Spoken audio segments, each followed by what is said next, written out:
Ushbu loyiha Toshkent viloyati Mikrokredit bank, Keles bxo, Toshkent viloyati Toshkent tumani Istiqbol mahalla fuqarolar yig'inida joylashgan. 1844-sonli kontriga asosan yer maydonimizga kartoshka mahsulotlari ekilgan.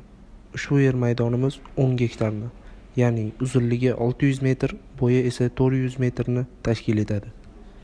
Maydonda ekinimiz zamonaviy usullar bilan parvarish qilinib kelinmoqda. Ko'rib turganingizdek, hosilimizning yarmi ham yig'ishtirib olingan. Ushbu loyihaga 40 nafar dehqon xo'jaliklari biriktirilgan. Har bir dehqon uchun o'rtacha 25 sotixdan maydon to'g'ri keladi. Ushbu loyihani samarali amalga oshirish uchun Sardor yashil dalalari, MCH va Istiqbol kooperativi ishlab chiqarishi biriktirilgan.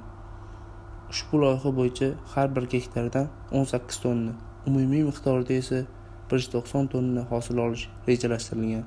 Kelajakda ekin maydonini kattalashtirish va shu orqali dehqon xo'jaliklarini rivojlantirish ko'zda tutilgan.